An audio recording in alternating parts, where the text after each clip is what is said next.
point.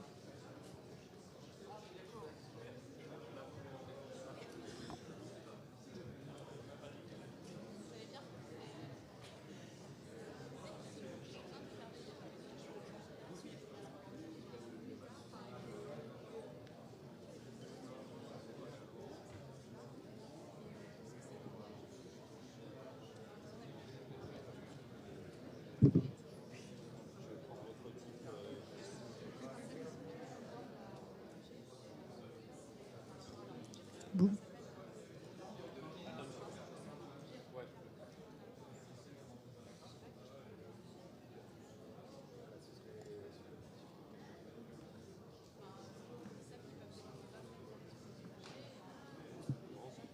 Alors, Gudiché, ouais, c'est ça.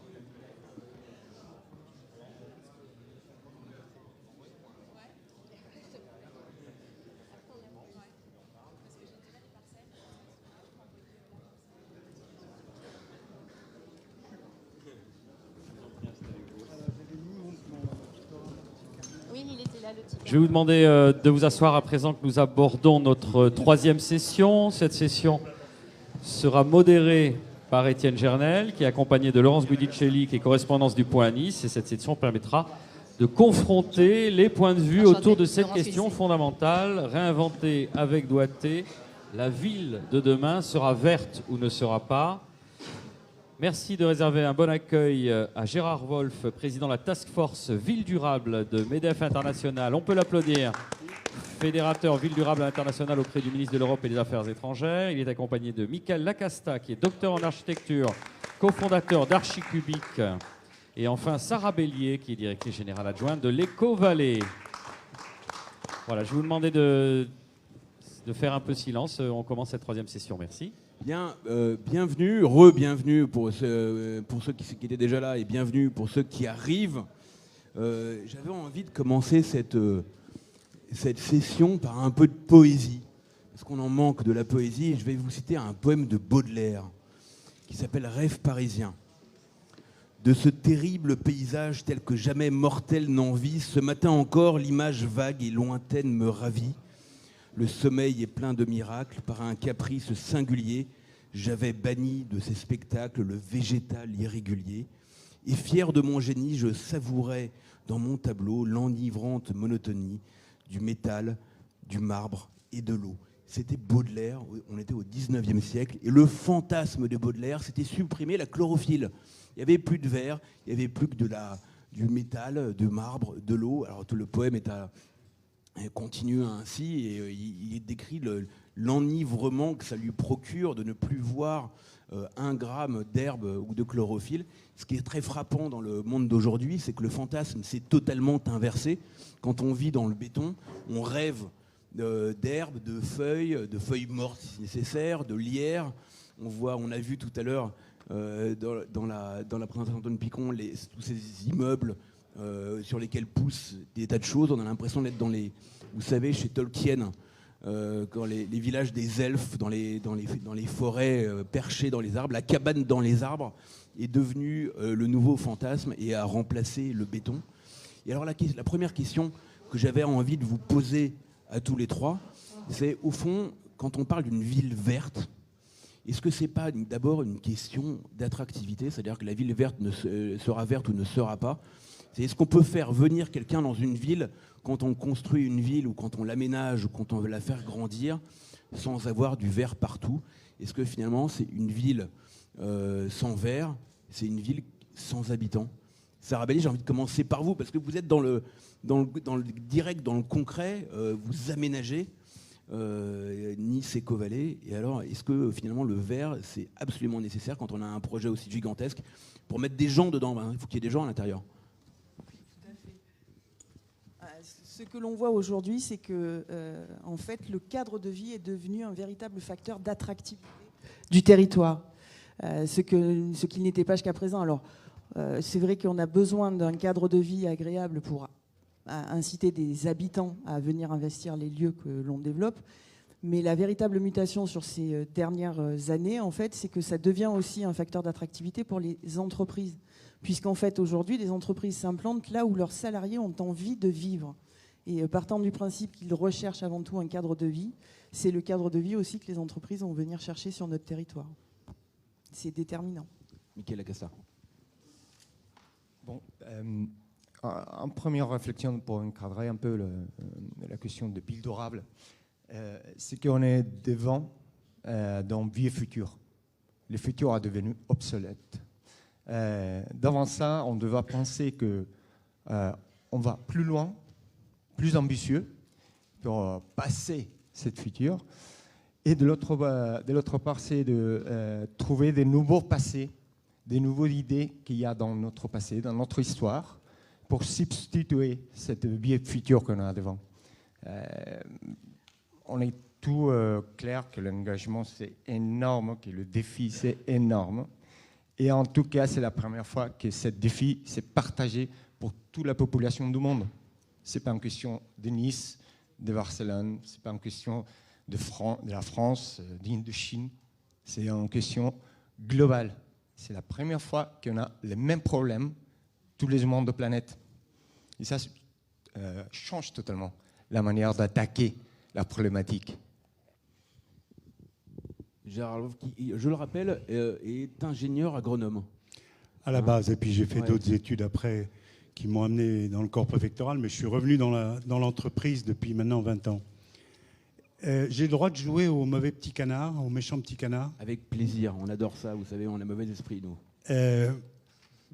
Moi, j'ai la chance aujourd'hui, je ne sais pas comment il faut dire, l'honneur de présider une task force, ça a été dit tout à l'heure, dans lequel il y a plus de 600 entreprises françaises qui sont spécialistes sur un des segments de la ville durable. Alors, la ville verte,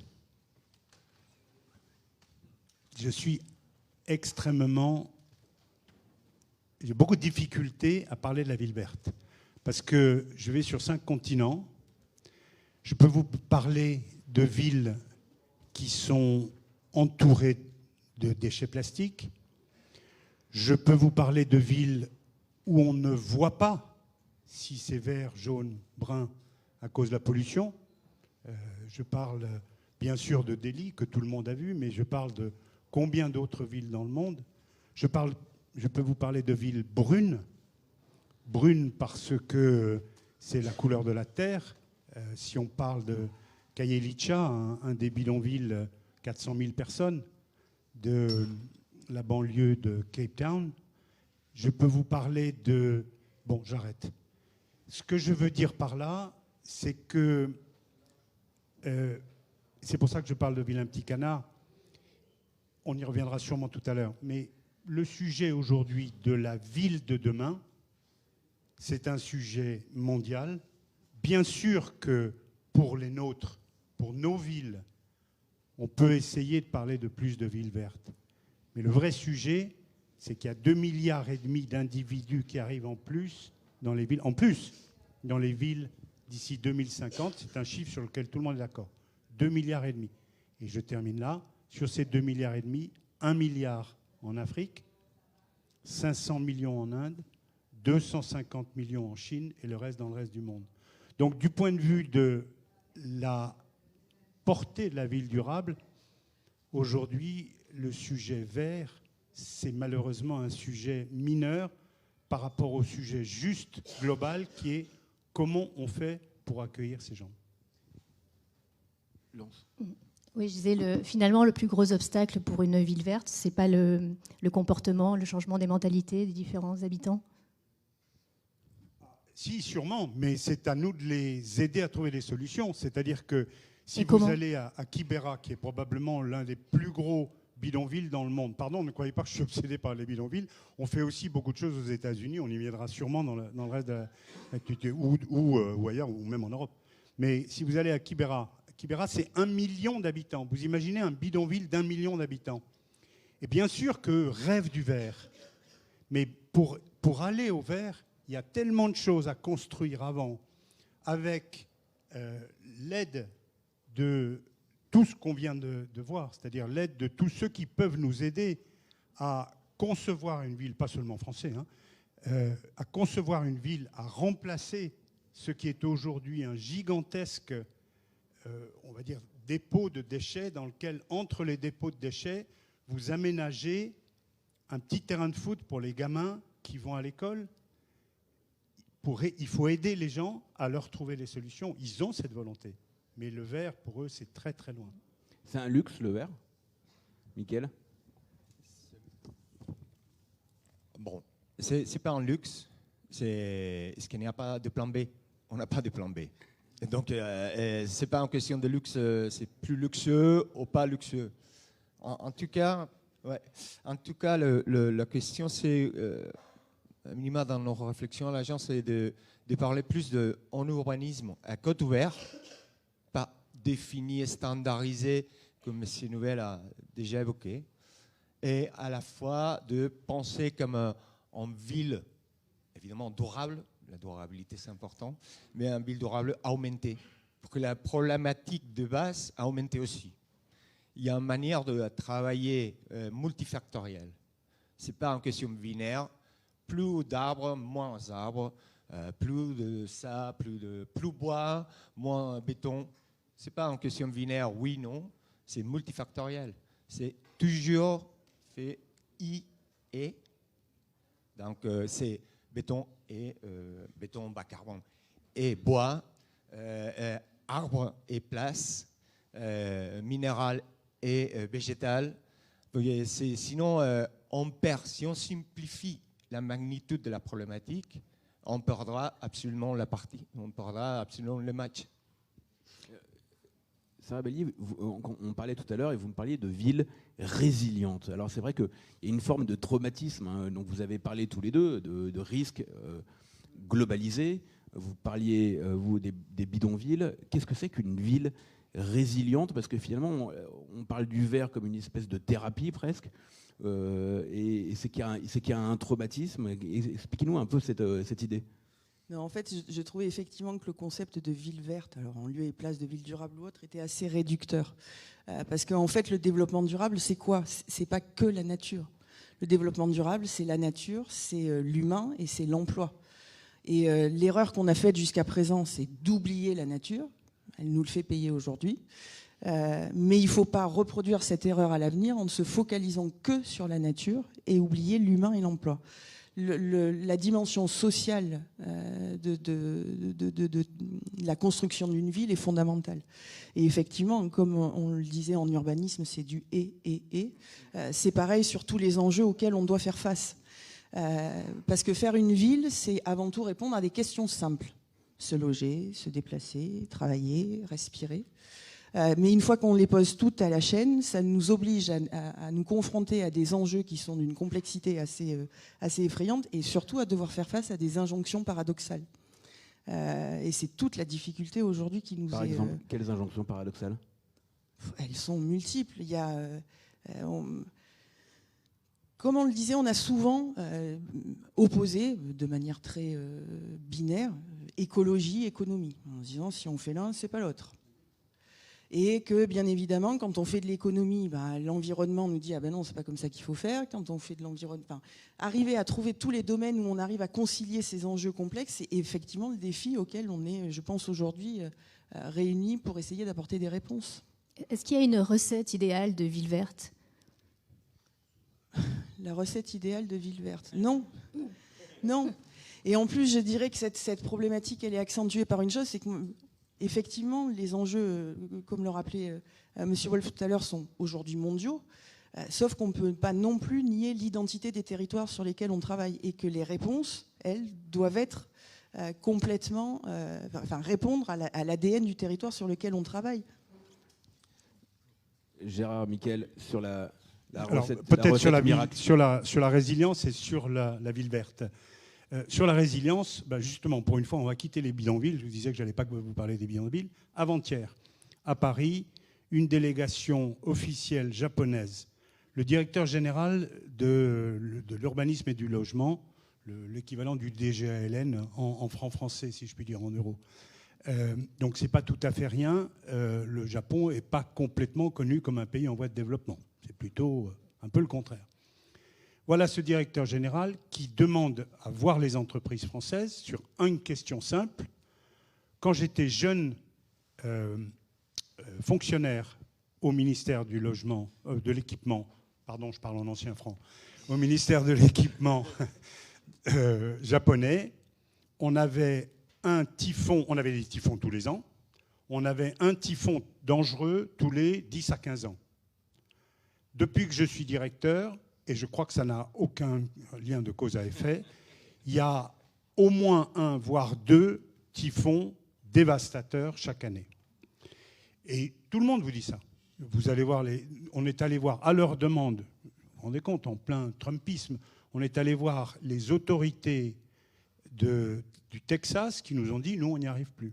Donc, la résilience, basiquement, partout dans le monde, c'est le mieux répondre aux dérèglements climatiques. D'ailleurs, le préfet le disait tout à l'heure, il n'y a qu'à voir ce qui s'est passé à Nice. C'est quand même pas du commun et ça va devenir de plus en plus commun.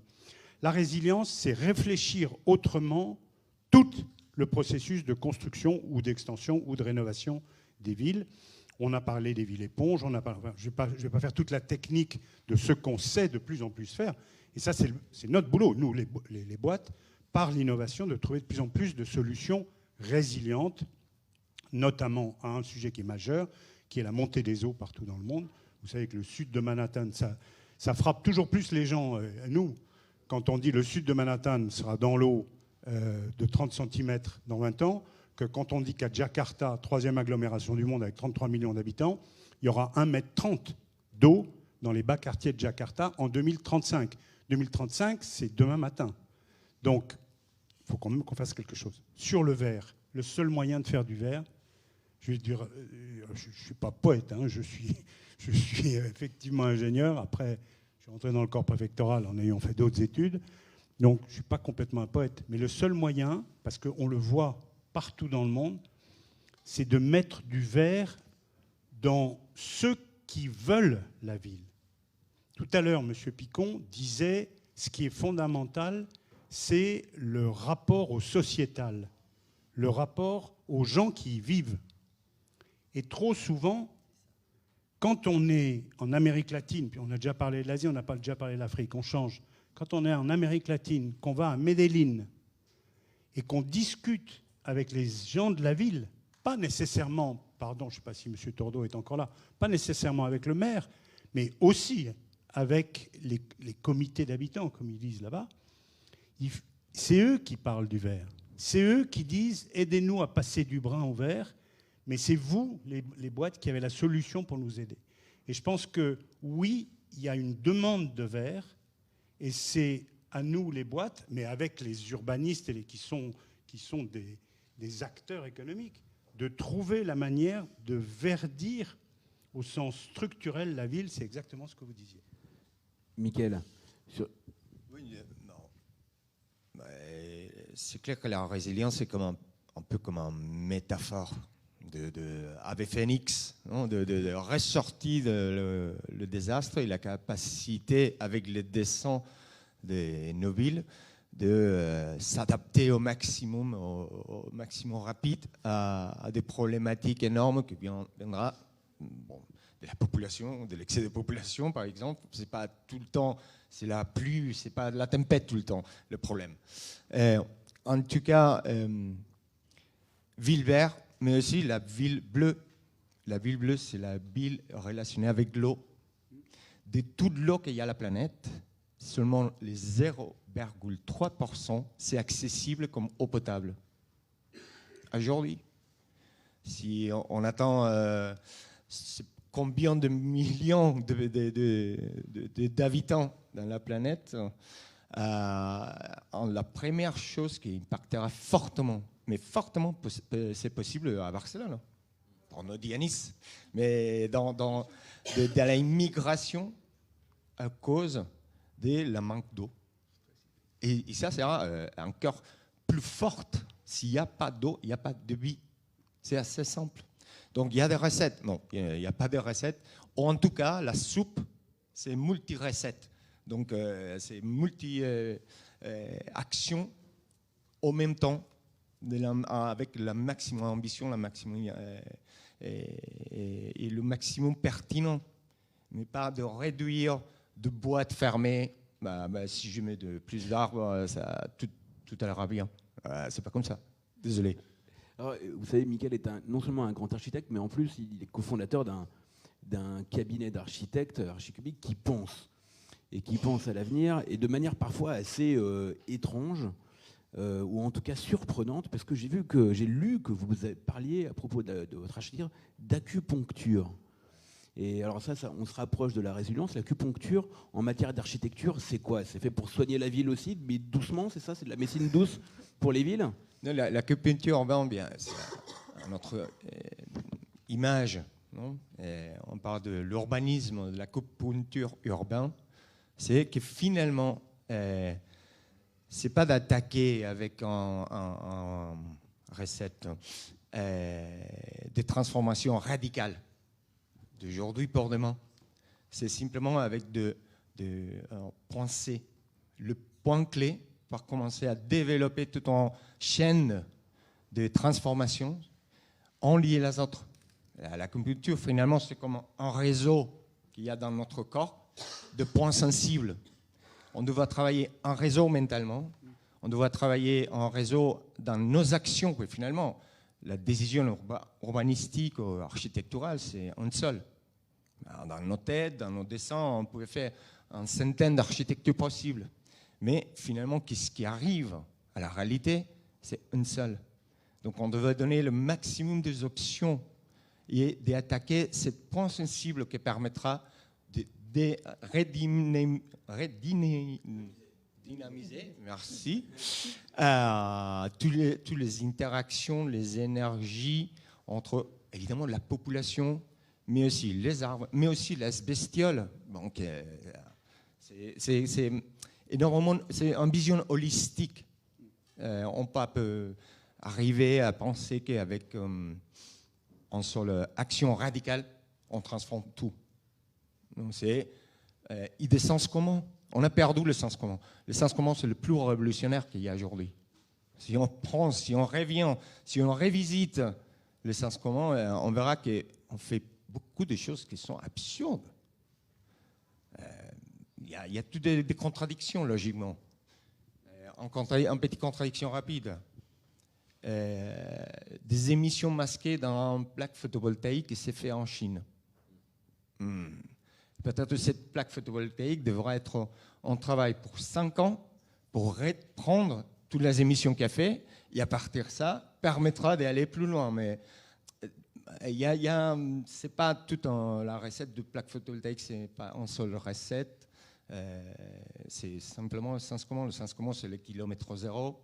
Le sens commun, c'est le réusage, la réversibilité des bâtiments, blablabla. Bon. L'acupuncture, ça fait écho à ce que vous nous disiez tout à l'heure sur l'humilité de la démarche. En fait, en matière d'urbanisme, il faut être humble aujourd'hui, c'est ça? Alors, en matière d'urbanisme, et plus généralement, c'est-à-dire que, comme le disait Michael, l'approche doit être multifactorielle. Toute action compte, et il n'y en a pas une qui est prépondérante par rapport à l'autre.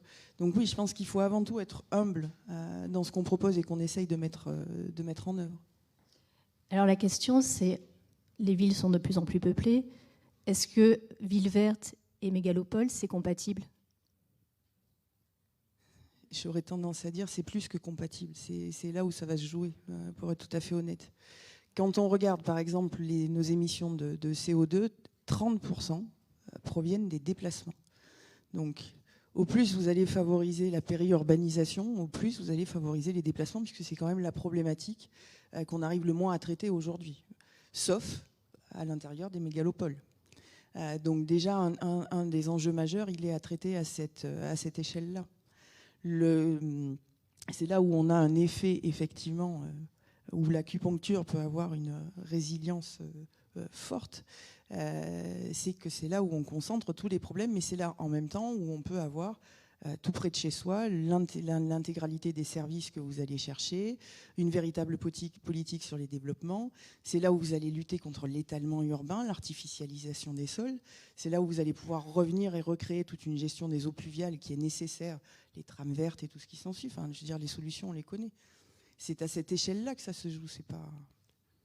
Gérard et Mickaël, sur la question de la taille, est-ce qu'il faut freiner la croissance urbaine? La question a déjà été abordée par Jean Nouvel. Est-ce qu'on peut, d'abord, est-ce que c'est faisable? Et c'est toute la question. Hein. Est-ce que de Laurence, est-ce que finalement la ville du futur est une ville moyenne, ou est-ce qu'on n'a pas le choix et que de toute façon il va falloir s'arranger pour que ça marche dans des villes absolument considérables et tentaculaires? Alors il y a 3 réponses possibles. Il y a la réponse du type de base, moi, qui vous dit, bah, écoutez, vous êtes bien gentil, monsieur, dame, mais avec 2,5 milliards d'individus en plus, faites le simple calcul, 2,5 milliards sur 30 ans, vous allez voir combien ça fait par jour. Donc, le sujet, c'est pas fromage ou dessert, c'est-à-dire mégapole ou ville moyenne, c'est tout ce qu'on peut. Ça, c'est la réponse la plus simple. La deuxième réponse, elle est sur mégapole, appelez-le comme vous voulez, et ville verte. Je suis 1000 fois d'accord, alors avec une autre approche, puisque je ne suis pas architecte, pas urbaniste, qui est une approche de l'affreux businessman sur le côté financier. Parce qu'il y a quelque chose dont on n'a pas parlé, c'est qu'une ville verte, ça coûte plus cher qu'une ville béton. Je caricature, mais oui. Mais ça peut rapporter à l'industrie française. Oui. Or, une mégapole, en général, ça a plus de sous en termes de finances locales qu'une ville moyenne. Donc, oui, je suis tout à fait d'accord avec vous, mais avec une autre approche, hein, mais bien sûr celle-là aussi, parce que ce qui est que finalement, c'est plus facile, enfin plus facile, on va plus facilement verdir, si je puis dire, une mégapole qu'une ville moyenne. Troisième et dernière approche, les villes moyennes. C'est très compliqué. Nous, les Occidentaux, une ville moyenne, c'est une ville entre 50 et, on va dire, 200, 300 000 habitants. En Chine, une ville moyenne, c'est en dessous d'1 million, ça n'existe pas. En Inde, c'est même en dessous d'1,5 million. Donc, c'est quoi une ville moyenne? Une ville moyenne, c'est rien. Une ville moyenne, c'est une ville qui, en fait, agrège, parce que c'est ça le vrai sujet, agrège les populations. Et quand on parlait tout à l'heure, enfin, dans les deux sujets précédents, on parlait au fond cette espèce de tentation de la décroissance urbaine, en disant, mais... Et une fois, j'ai eu dans un truc comme ça, un séminaire high level, quelqu'un qui était plutôt côté les amis de la Terre, ou je sais pas quoi, et qui m'a dit, mais vous êtes des gros salauds, les entreprises, parce que, en fait, vous incitez les gens à venir dans les villes parce qu'ils ont plus de services. Or, particulièrement en Afrique, ce qu'il faut, c'est éviter la déruralisation de l'Afrique. Et je lui dis, écoutez, chère madame, en l'occurrence, vous voyez, moi, dans une vie antérieure, entre autres, j'ai participé, j'étais un des dirigeants d'EDF, et j'ai participé, parce qu'on nous l'a demandé, à l'électrification du camp de Khayelitsha, du township de Khayelitsha. Il y avait une femme un jour qui était là-dedans, qui était dans une misère noire, mais qui avait le minimum vital. Et puis on a discuté avec elle plutôt que par une autre. Elle venait du Limpopo. Pour ceux qui connaissent un peu l'Afrique du Sud, le Limpopo, c'est le Cape Town. Vous avez l'Afrique du Sud comme ça, Cape Town c'est là, le Limpopo c'est là, 3000 km. Comment elle s'était retrouvée là? Et au fond, pourquoi est-ce qu'elle n'est pas restée dans une situation de ruralité où elle aurait probablement pu, avec sa famille, élever un peu plus, donner à manger ses enfants, etc. Elle m'a regardé droit dans les yeux, qui avait 30-35 ans. Elle m'a dit, mais monsieur, ici, je peux avoir des soins pour mes enfants et mes enfants vont à l'école.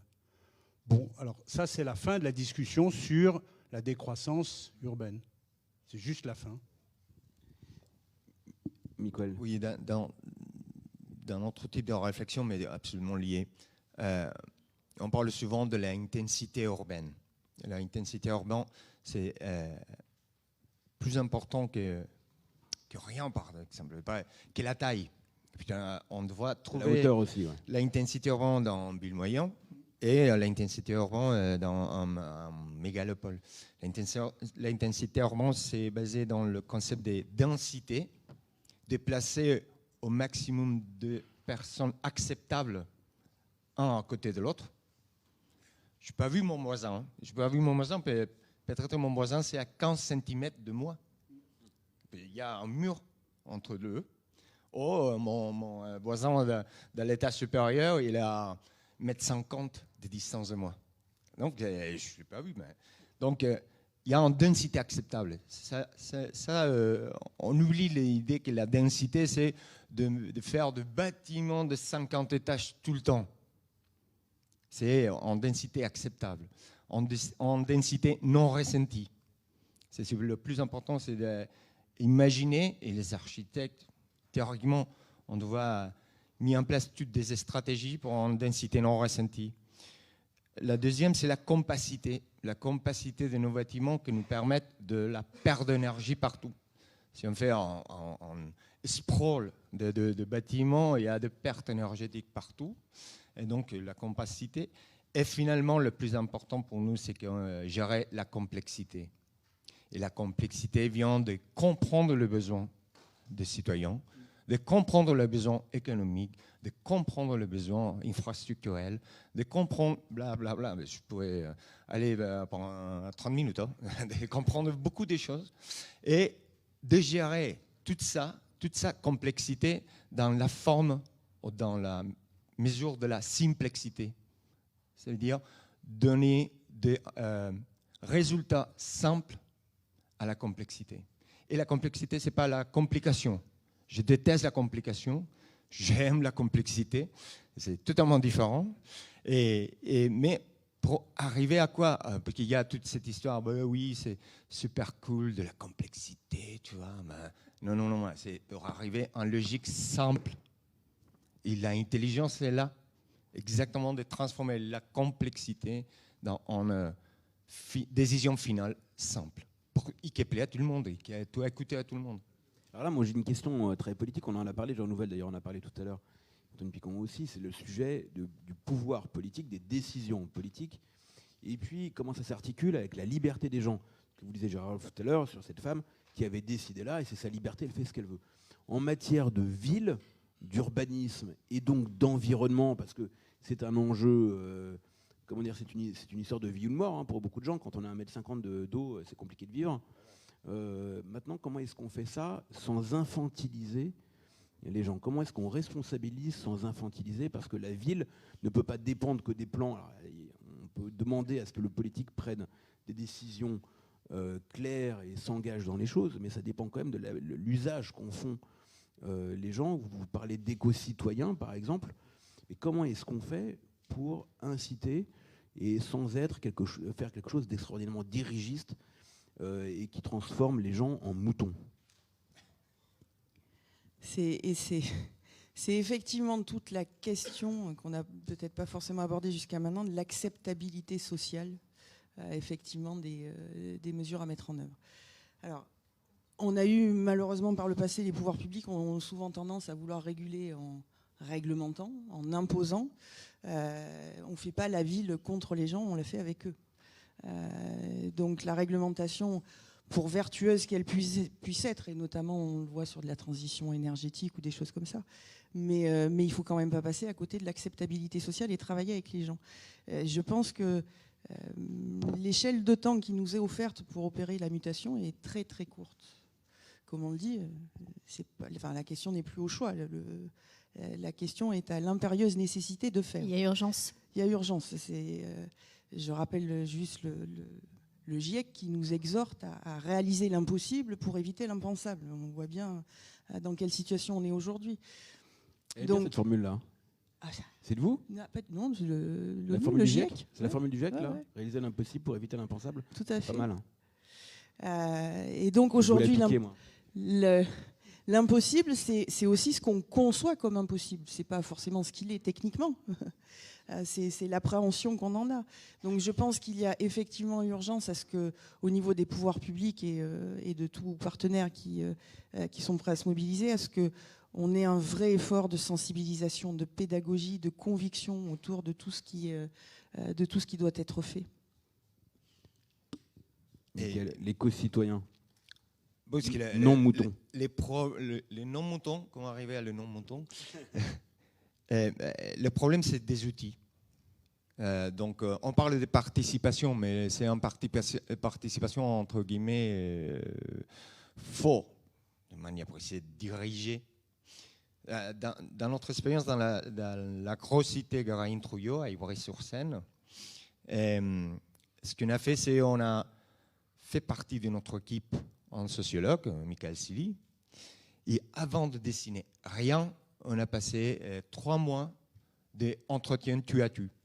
C'est notre petit outil improvisé et qui s'est commencé à parler avec tout le monde. Tout le monde, tu commences par une association, mais après pour les lecteurs de l'école à côté. Après, chaque fois qu'on fait un entretien tu à tu, ça a devenu plus de boulot pour que nous a dit mais tu devras parler avec les associations de je sais pas quoi qu'il y a derrière qui sont super intéressants. Bon. Et, tout le monde nous a fait la même question. Vous avez dessiné et après vous venez à dire, à donner votre opinion. Ah non. Du jour, on a fait un compte de 100 avant de faire une centaine de tu à tu entre un sociologue et un architecte. On n'est pas sociologue, on pouvait poser certaines questions, mais la synthèse, on n'est pas capable. On fait des autres choses, mais pas ça. Dans cette dynamique, on a arrivé aussi à faire une petite expérience avec des high-tech. C'est pas que tout c'est low-tech, mais de temps en temps, il y a des high-tech super pertinents. Avec une entreprise française qui, avec des Lego, il y a un code QR et chaque pièce de Lego, c'est au espace public, au bâtiment, au bit et plan. Hein, et la caractéristique de cette bit et plan. Évidemment, il y a le nombre nécessaire de pièces de Lego pour arriver à le 160 000 mètres carrés de notre ZAC, de construction de logements et de bureaux. Et certaines activités, mais c'est plus petit. On a invité à la population, à des enfants, on a un workshop avec des enfants, un workshop avec des adolescents et un workshop avec des gens. Le résultat, c'est hallucinant. Tout début, tout le monde déteste l'auteur. Et donc, non, on va faire R+5 partout. Tac, tac, tac. Oui, mais si tu mets R+5, on est limité par une emprise. Tout sera bâtiment, il n'y a pas de placette, il n'y a pas de rue, il n'y a pas de rien. Ah oui. Le système, la technologie permet constamment de capter la position de chaque pièce en Lego. C'est un Lego normal avec un code QR et de donner le résultat immédiatement. C'est en live, c'est génial. Finalement, tous les workshops arrivent à nous concentrer, aller plus haut, parce que je veux cette place-là, je veux cette petite promenade, je veux cette partie plan des arbres, etc. Donc c'est super intéressant la manière comme, avec cette petite logique de faire des accompagnés comme s'ils sont urbanistes, très simplifié pour jouer, mais c'est un jeu qui, finalement, le résultat, c'est ça. Il a accepté tout le monde dans la ville d'Ivry, spécialement dans la Garaïn-Trouillot, la grosse cité qu'on appelle. Et en fait, tout le monde accepte qu'il y a certains bâtiments qui sont à R+11 ou à R+20. Il n'y a pas de souci. On a perdu la peur de ça. Parce que, par contre, les vides, quand on pense de la ville, on pense tout le temps avec le bâtiment. On vient à la tête le bâtiment, mais la ville se compose de le plein et le vide. Et le vide, c'est plus important que le plein. En façade, c'est un espace public vertical. La responsabilité d'un façade, c'est de créer comme un place verticale, inaccessible, mais la répercussion d'une façade dégueulasse, ça percute de tous les citoyens. Tu as dans l'intérieur, peut-être c'est bien isolé, et tu passes bien, mais c'est comme en logique, l'espace public, c'est une opportunité Dans l'agrocité, on a transformé cette opportunité dans le 30% de la surface disponible de la ZAC, c'est dédié à l'agriculture urbaine professionnalisée. Et ça se transforme absolument dans le corps d'îlot et dans le toit, la manière de comprendre qu'est-ce que c'est un espace public. Mais ça dépendra, bon, on est en train de finaliser tous les fiches de l'eau, mais ça dépendra, il y a tout un statut légal de pertenance de cette corps d'îlot, de l'accès, etc. Il y a toute une bataille super intéressante. Mais c'est avec des outils pour éviter de prendre la décision que de la recette, précisément, de oui ou non, ça infantilise la population. Non, non. Viens, on pense ensemble. J'ai une vision, évidemment. Et mon vision, c'est ça, ça, ça. Je t'explique ma vision. Et viens avec moi et on va faire, et tu m'alimentes. J'ai besoin d'écouter pour arriver à une solution faisable. Gérard, on a envie de vous entendre là-dessus parce que vous avez une expérience de l'administration, l'ENA, la préfectorale. Vous avez également une expérience importante du service public. Vous étiez en charge de la stratégie, notamment d'EDF, et dans des modes de fonctionnement qui sont historiquement, on a un pays centralisé. Comment est-ce que vous voyez l'évolution des choses, puisque vous connaissez bien ce grand service public EDF et l'administration française? Comment est-ce qu'on fait en sorte de changer les choses sans infantiliser? Ça marche comment? Comment est-ce que vous voyez cette évolution-là, vous qui connaissez le système bien de l'intérieur? La réponse est pas facile, non pas pour m'en échapper, mais parce qu'elle n'est pas la même suivant le comportement des différentes civilisations, si je puis dire. Ce côté éco-citoyen, quand vous allez dans les pays nordiques, il est juste installé depuis toujours. À la vérité, si vous allez regarder l'histoire de la reconstruction de Malmö, que tout le monde connaît dans le monde des architectes et des urbanismes, because Deuxième Guerre mondiale, ça s'est construit par les citoyens. En France, il suffit qu'on propose A pour que ce soit B, c'est le bon vieux principe d'Astérix, où on se tape dessus plutôt que de faire un truc ensemble, sauf quand il s'agit de taper sur les Romains. Donc là, on a beaucoup plus de difficultés en France à avoir une participation à la construction commune, d'où les exemples comme celui de ce quartier qu'il faut qu'on multiplie, et qu'il faut qu'on multiplie dès le plus jeune âge par les gamins. Dans les autres pays, il faut quand même voir que le développement urbain, c'est très souvent la première source d'emplois locaux. Et c'est ça où, dans les pays en développement, c'est comme ça, que dans les pays en développement, on fait le plus progresser la logique d'éco-citoyen. C'est-à-dire, en particulier, les transports. Nous, les entreprises françaises, quand on parle ville durable, on dit la ville durable, ce n'est pas seulement la ville durable au sens propre, c'est deux autres choses. C'est la ville durable au sens où disait Jean Nouvel, c'est-à-dire la temporalité. Et pour qu'une installation dure, il faut que les opérateurs soient formés. Sinon, ça foire.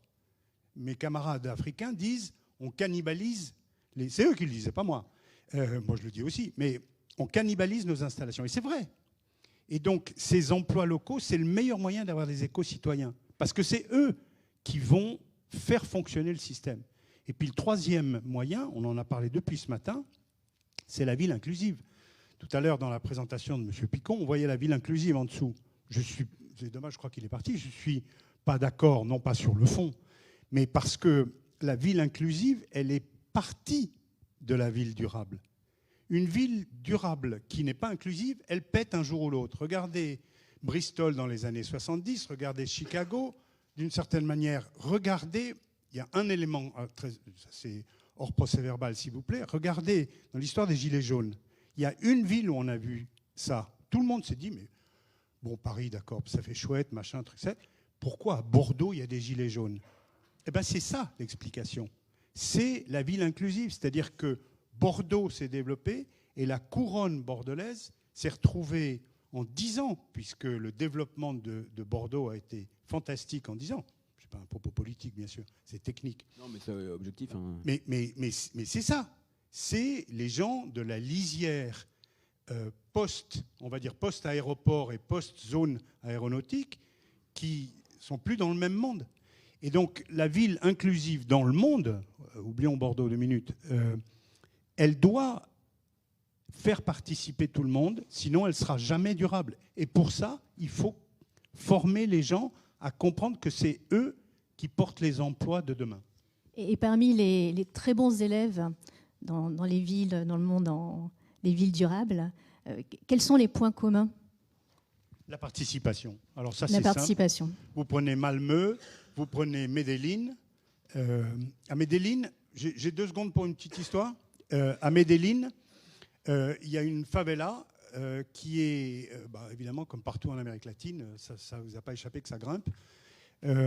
Et donc, il avait été proposé par le maire, qui vient d'être élu, qui a des awards tout le temps, de faire un télécabine avec une entreprise française de Grenoble qui s'appelle Poma, que vous connaissez probablement. Alors, si vous faites du ski, vous connaissez les télécabines Poma, mais en fait, aujourd'hui, le chiffre d'affaires dans le monde de Poma est plus important en urbain qu'en touristique. Et oui, c'est la vie. Ben oui, parce que c'est très peu d'emprise au sol. Enfin, je ne commence pas la technique, mais c'est ça la réalité. Et puis, ils ont dit, très bien, on va faire ça. Ça permet aux gens de descendre et les gens de la favela ne sont plus d'accord. Sauf qu'il ne vous a pas échappé, mesdames et messieurs, que les favelas sont aussi des zones de non-droit, y compris pour le trafic de certaines substances qui sont prohibées par toutes les lois. Medellín, c'est connu pour ça. Hein. Exactement.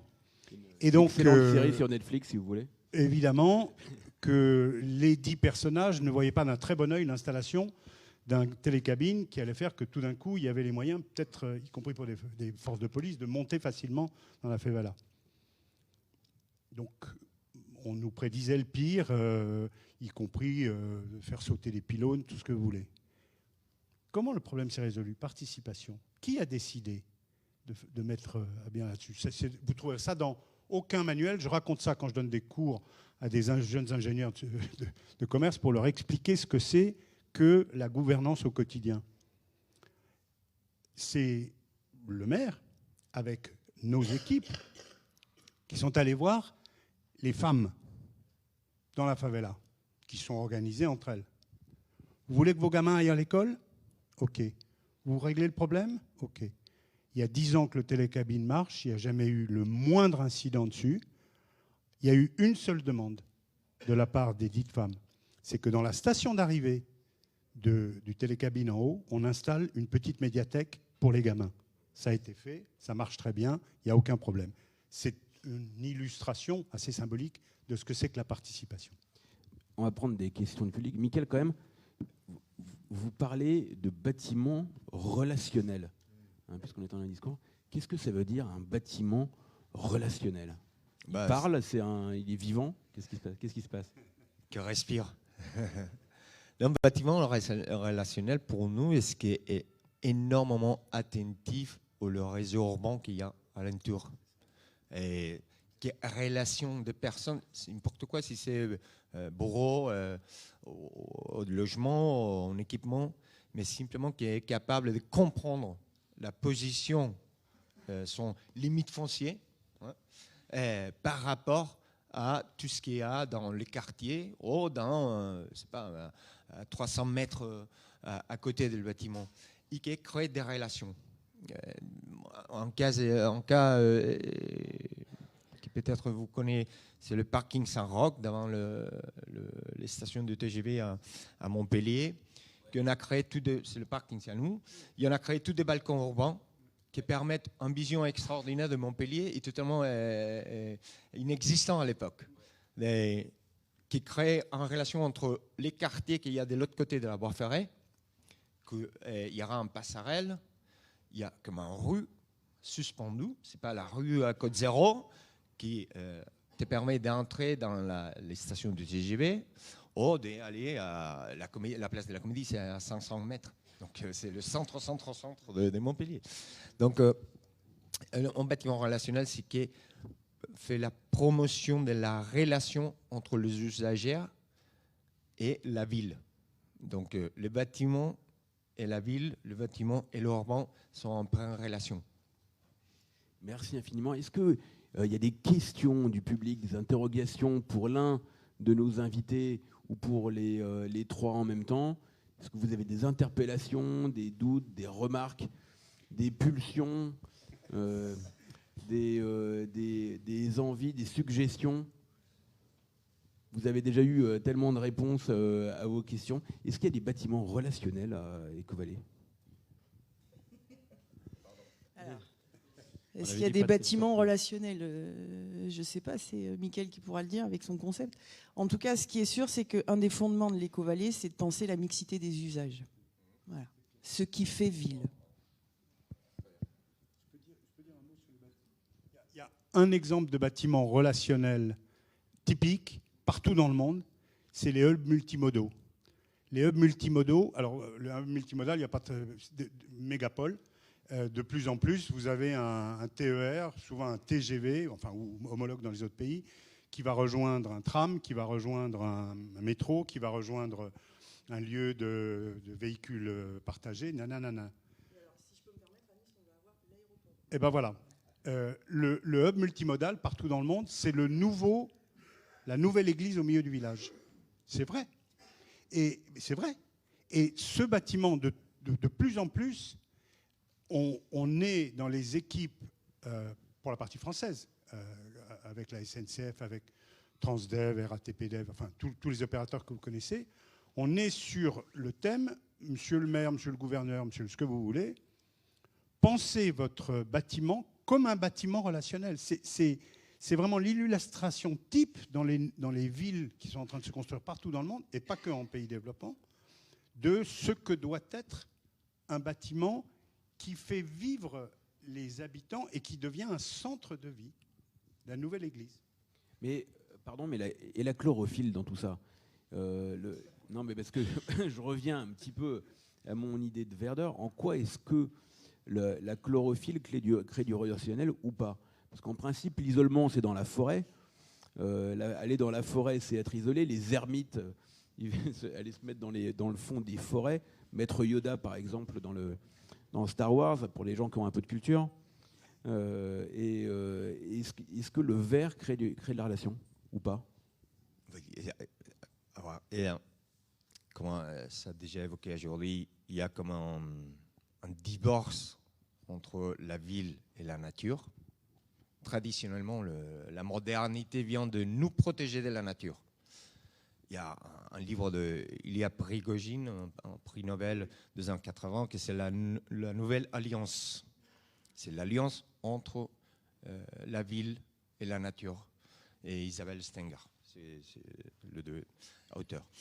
Et finalement, on doit oublier que la nature, c'est l'ennemi, la nature, c'est l'allié. Et ça change absolument. Donc, ce n'est pas une question de oui, pour l'apparence plus écolo, je mets plus d'arbres partout. Parce que la nature, ce n'est pas de mettre d'arbres. C'est évidemment de mettre d'arbres, mais de mettre des tomates, mais de mettre de l'eau, mais de mettre des hôtels à insectes. Il y a toutes des logiques autour de la nature. La nature, évidemment, c'est complexe et plus fort que nous. Donc, ouais. À la fin, on est part de la nature, on est mammifère, non? Donc, on fait partie de la nature. C'est quoi cette histoire de que c'est en autre chose? On est nature. Donc, allez, on devra revenir et concentrer cette logique et cette alliance le plus fort possible. Merci infiniment. Merci à tous. Boris m'indique que l'heure tourne. N'ayez pas peur, Étienne. Il y a une fin à tout, mais on se retrouve tout à l'heure. Merci encore. Merci infiniment. Merci. On peut applaudir nos participants qui ont été brillants. Merci à tous les trois. Merci infiniment. Et on se retrouve tout à l'heure après avoir exercé notre fonction naturelle, c'est-à-dire déjeuner. Voilà, on va se sustenter dans la joie et la bonne humeur. On va se retrouver, on va faire le point, si vous me passez l'expression, sur l'Ecovalley, les véhicules autonomes. On va échanger avec Jean-Jacques Ayagon. On va questionner la Smart City. Et on va voir 3 architectes de renom nous livrer leur vision de la ville de demain. Alors voilà, bon appétit. On se retrouve à 14h pile. Soyez au rendez-vous. À tout à l'heure. Merci.